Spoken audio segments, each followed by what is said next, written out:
حضرت طفیل ذو النور رضی اللہ تعالی عنہ۔ بعثت کے پہلے 3 سالوں میں رحمت عالم صلی اللہ علیہ وسلم نہایت رازداری کے ساتھ فریض تبلیغ ادا فرماتے رہے۔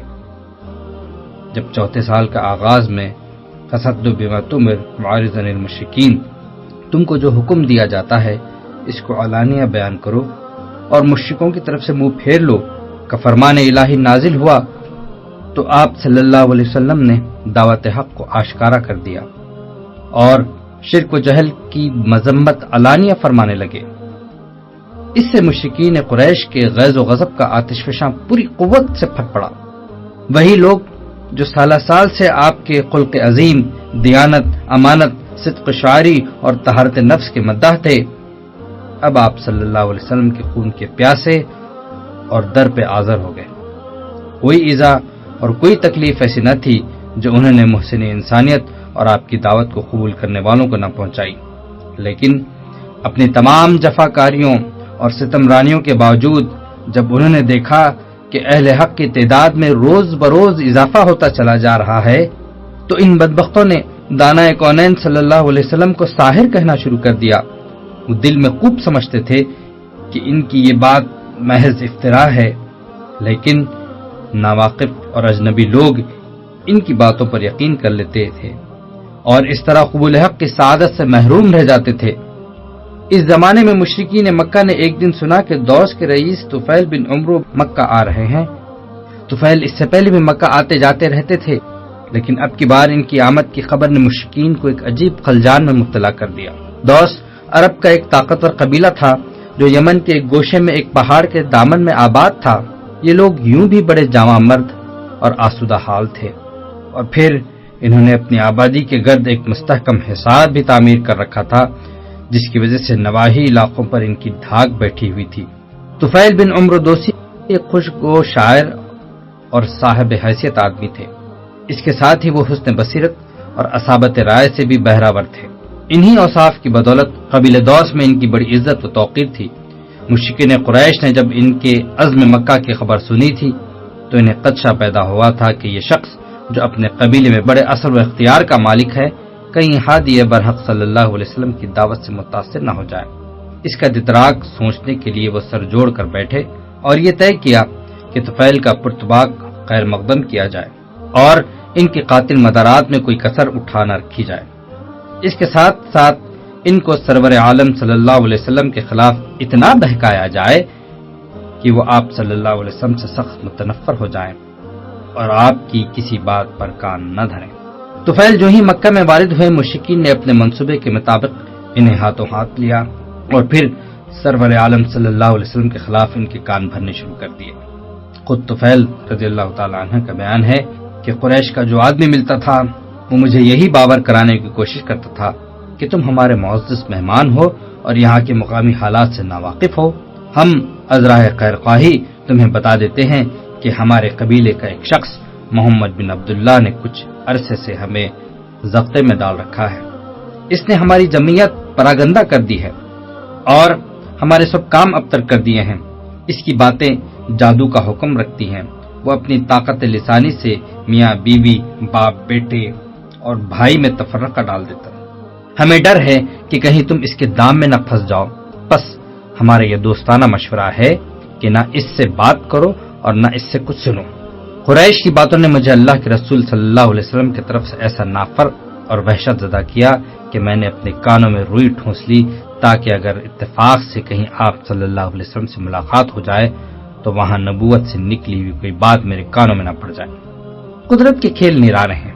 ایک دن طفیل علیہ الصبح حرم کعبہ میں گئے تو دیکھا رحمت صلی اللہ علیہ وسلم کعبے کے پاس نماز پڑھ رہے ہیں۔ معلوم نہیں کہ وہ اس دن کانوں میں پنبا رکھنا بھول گئے تھے یا پنبا کانوں سے نکل گیا تھا کہ جو آیات حضور صلی اللہ علیہ وسلم تلاوت فرما رہے تھے وہ انہوں نے سن لیا۔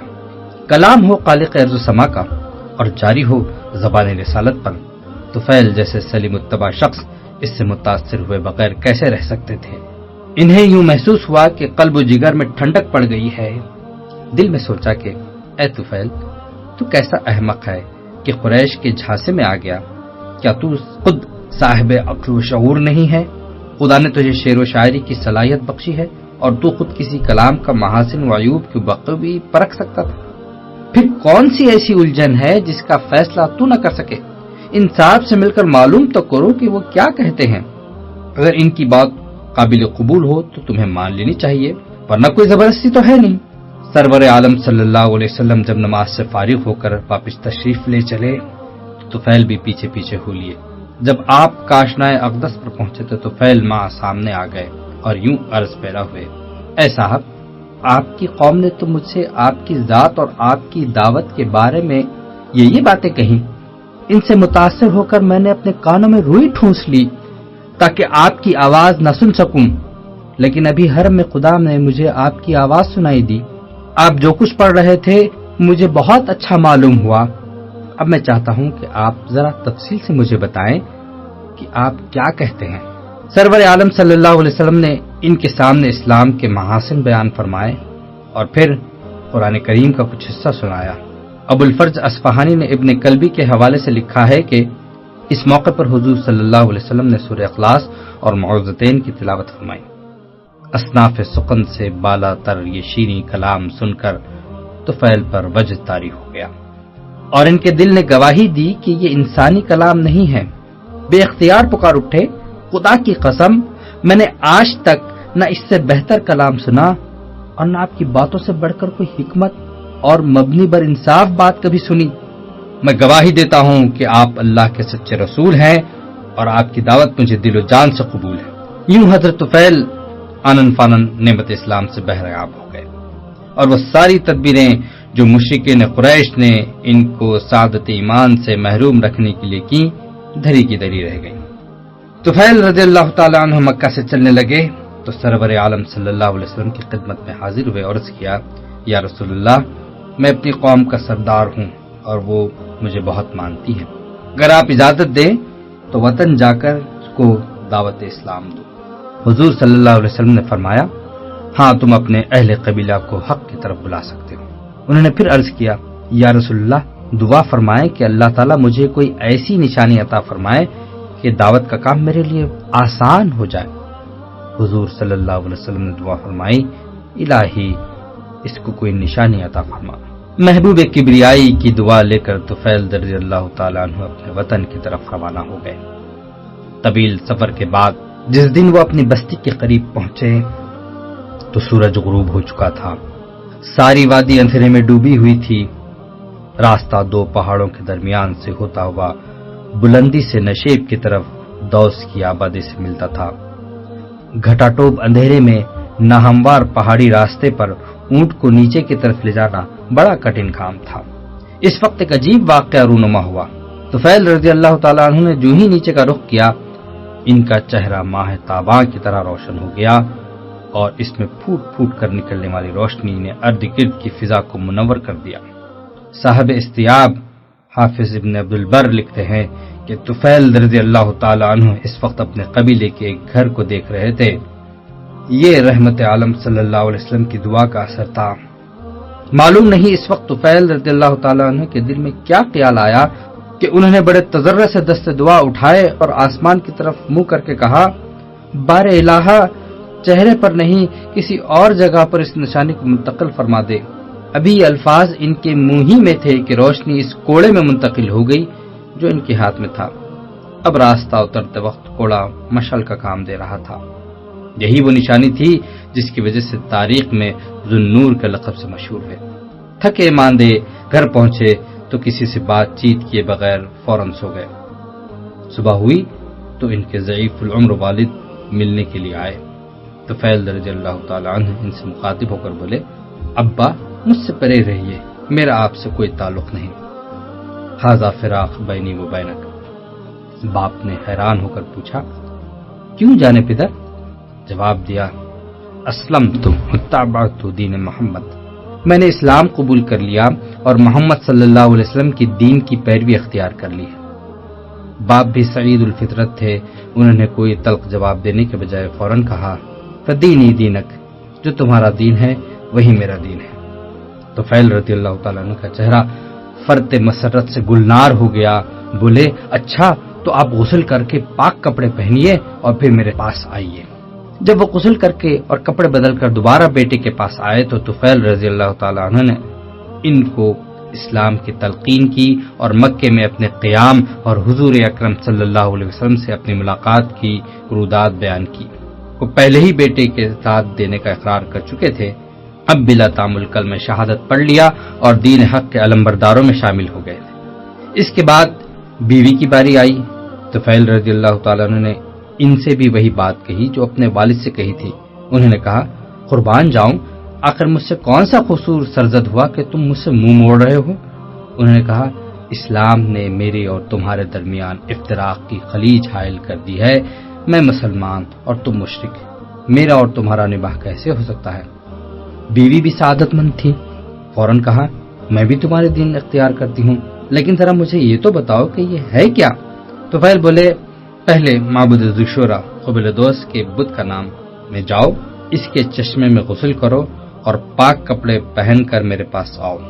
قبیلے کی روایت کے مطابق اس معبود میں داخل ہونا اپنی تباہی کی دعوت دینے کے مترادف تھا۔ خاوند کی انوکھی بات سن کر بیوی ڈر گئیں اور کہنے لگی، میں نے تمہارے کہنے پر عمل کیا تو کیا کہیں ذوالشورا ہمیں اور ہمارے بچوں کو اپنے قہر و غضب کا نشانہ نہ بنا لے؟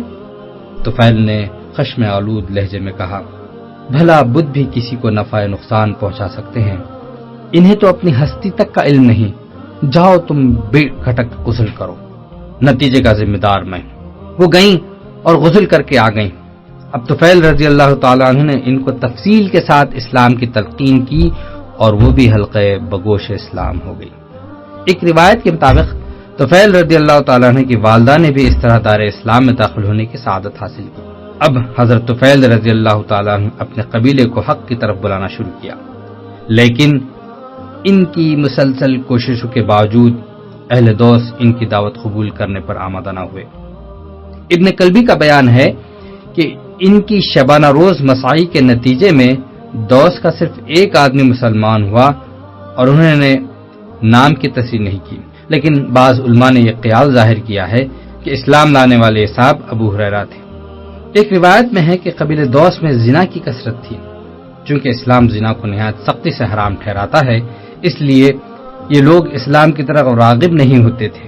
کئی ماہ کی جاگسل مساعی کے باوجود جب کوئی نتیجہ برآمد نہ ہوا تو حضرت طفیل رضی اللہ تعالی عنہ سخت دل شکستہ ہوئے اور جا کر رحمت عالم صلی اللہ علیہ وسلم کی خدمت میں عرض کیا، یا رسول اللہ، میری قوم بڑی ناہنجار ہے، میں سارے جتن کر چکا ہوں لیکن وہ قبول حق پر آمادہ نہیں ہوئی، آپ اس کی ہدایت کے لیے دعا فرمائیے۔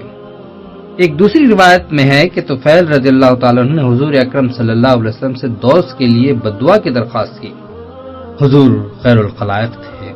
طفیل رضی اللہ عنہ کی باتیں سن کر آپ نے ہاتھ اٹھائے اور دعا فرمائی، اللہم اہد دوسا، الہی دوس کو ہدایت دے۔ ایک اور روایت ہے کہ آپ صلی اللہ علیہ وسلم نے اس موقع پر یہ الفاظ بھی ارشاد فرمائے، اور ان پر رحمت برسا۔ پھر آپ نے طفیل رضی اللہ تعالیٰ عنہ سے فرمایا، جاؤ اور اپنے قبیلے کو نرمی اور محبت کے ساتھ پھر حق کی دعوت دو۔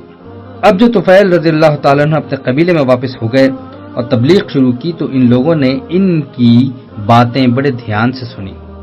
رفتہ رفتہ فواحش و منکرات سے متنفر ہو کر اسلام کی طرف راغب ہونے لگے۔ پھر ہادی اکرم صلی اللہ علیہ وسلم کی دعا کا یہ اثر ہوا کہ تھوڑے ہی عرصے میں دوس کے متعدد گھرانے سعادت اسلام سے شرف اندوز ہو گئے۔ صحیح مسلم میں ہے کہ جس زمانے میں دوسی اسلام کی نعمت عظمیٰ سے بہریاب ہو رہے تھے، مکے میں اہل حق پر کفار کی چیرہ دستیوں نے شدت اختیار کر لی تھی۔ ابتلا کے اس دور میں حضرت طفیل مکہ آئے اور سرور عالم صلی اللہ علیہ وسلم کی خدمت میں حاضر ہو کر درخواست کی کہ آپ ہمارے قلعے میں تشریف لے آئیے، دوس کا بچہ کٹ مرے گا لیکن آپ پر کوئی آنچ نہیں آنے دے گا۔ حضور اکرم صلی اللہ علیہ وسلم نے حضرت طفیل کے جذب اخلاص کی تعریف فرمائی، لیکن بعض امور کے پیش نظر آپ صلی اللہ علیہ وسلم نے اس وقت مکہ چھوڑنا پسند نہ فرمایا۔ فی الحقیقت منشاء ازدی یہی تھی، کیونکہ آپ صلی اللہ علیہ وسلم کی میزبانی کا شرف اللہ تعالیٰ نے انصار کے مقدر میں لکھ رکھا تھا۔ حضور اکرم صلی اللہ علیہ وسلم کا جواب سن کر طفیل اپنے قبیلے میں واپس تشریف لے گئے اور پہلے کی طرح ہمتاً تبلیغ و اصلاح میں مشغول ہو گئے، یہاں تک کہ کئی سال گزر گئے۔ اس دوران میں حضور اکرم صلی اللہ علیہ وسلم ہجرت کر کے مدینہ تشریف لے گئے اور بدر اور خندق کے معرکے بھی گزر گئے۔ شاید والد کی خدمت کا خیال تھا یا کوئی اور سبب کہ طفیل رضی اللہ تعالیٰ عنہ 7 ہجری سے پہلے مدینہ نہ جا سکے۔ اس سال سرور عالم صلی اللہ علیہ وسلم غزوہ خیبر کے لیے تشریف لے گئے تو طفیل رضی اللہ تعالیٰ عنہ دوسی کے 70-80 گھرانوں کو ساتھ لے کر آپ صلی اللہ علیہ وسلم کی خدمت میں حاضر ہوئے اور اپنے ساتھیوں سمیت بڑے ذوق و شوق سے غزوے میں شریک ہو گئے۔ علامہ ابن سعد رحمۃ اللہ علیہ کا بیان ہے کہ حضرت طفیل رضی اللہ تعالیٰ عنہ کی خواہش پر حضور نے دوسی مجاہدین کو خیبر پر الغار کرنے والی فوج کے میمنہ پر مقرر فرمایا۔ طفیل رضی اللہ تعالیٰ عنہ اور ان کے ساتھی فتح مکہ تک حضور اکرم صلی اللہ علیہ وسلم کے ساتھ رہے۔ حضرت طفیل رضی اللہ تعالیٰ عنہ کا بیان ہے کہ اس عرصے میں رسول اللہ صلی اللہ علیہ وسلم نے ہم لوگوں پر بڑی نوازشیں فرمائیں۔ فتح مکہ کے بعد سرور عالم سے اجازت لے کر اپنے قبیلے میں واپس چلے گئے اور پھر تبلیغ میں مشغول ہو گئے۔ فتح مکہ نے سارے اہل عرب کو اسلام کی طرف مائل کر دیا تھا۔ اب کی بار چند دن کے اندر 400 آدمی نے حضرت طفیل رضی اللہ تعالیٰ عنہ کے ہاتھ پر اسلام قبول کر لیا۔ طفیل رضی اللہ تعالیٰ نے ان سب کو لے کر غزوہ طائف کے موقع پر رسول اکرم صلی اللہ علیہ وسلم کی خدمت میں حاضر ہوئے اور لڑائی میں سرگرم حصہ لیا۔ اس کے بعد وہ حضور اکرم صلی اللہ علیہ وسلم کی وصال تک مدینہ منورہ میں مقیم رہے اور فیضان رسالت سے مقدور بھر بہریاب ہوئے۔ علامہ ابن سعد رحمۃ اللہ علیہ نے طبقات میں لکھا ہے کہ فتح مکہ کے بعد حضرت طفیل رضی اللہ تعالیٰ عنہ نے حضور اکرم صلی اللہ علیہ وسلم کی خدمت میں عرض کیا کہ ان کے قبیلے میں ابھی تک ایک بت خانہ موجود ہے جس میں ذوالکفین نام کا ایک بت نصب ہے۔ دوست کے جو لوگ سعادت ایمان سے محروم ہیں وہ بڑے ذوق و شوق سے اس کی پرستش کرتے ہیں۔ اگر حضور صلی اللہ علیہ وسلم اجازت دیں تو اس بت خانے کو مسمار کر دوں۔ حضور نے فرمایا ہاں، اس کو برباد کر دو۔ چنانچہ حضرت طفیل اپنے قبیلے کے چند مسلمانوں کے ساتھ گئے اور بت خانے کو منہدم کر کے بت کو آگ لگا دی۔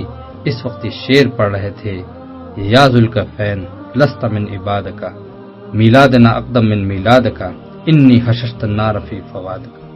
اے ذوالکفین، میں تیری پرستش کرنے والوں میں نہیں ہوں، میری پیدائش تیری پیدائش سے پہلے کی ہے، میں نے تیرے دل میں آگ بھر دی ہے۔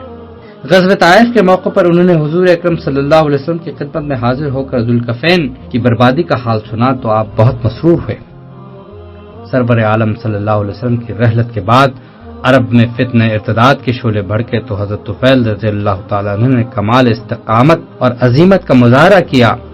اس فتنے کے استحصال میں بڑی سرگرمی دکھائی۔ جب مسلمہ کذاب کے خلاف مہم بھیجی گئی تو وہ اس میں بڑے جوش اور جذبے کے ساتھ شریک ہوئے اور جنگ یمامہ میں مردانہ وار لڑ کر اپنی جان راہ حق میں قربان کر دی رضی اللہ تعالیٰ۔ حضرت طفیل کی زندگی کے مزید حالات کتب سیر میں نہیں ملتے۔ اولاد میں صرف ایک بیٹے عمر کا پتہ چلتا ہے، وہ بھی مرتدین کی سرکوبی میں بڑے سرگرم رہے۔ جب فتنہ ارتداد کا خاتمہ ہو گیا تو شام جانے والے مجاہدین میں شامل ہو گئے اور جنگ یرموک میں داد شجاعت دیتے ہوئے رتبہ شہادت پر فائز ہوئے۔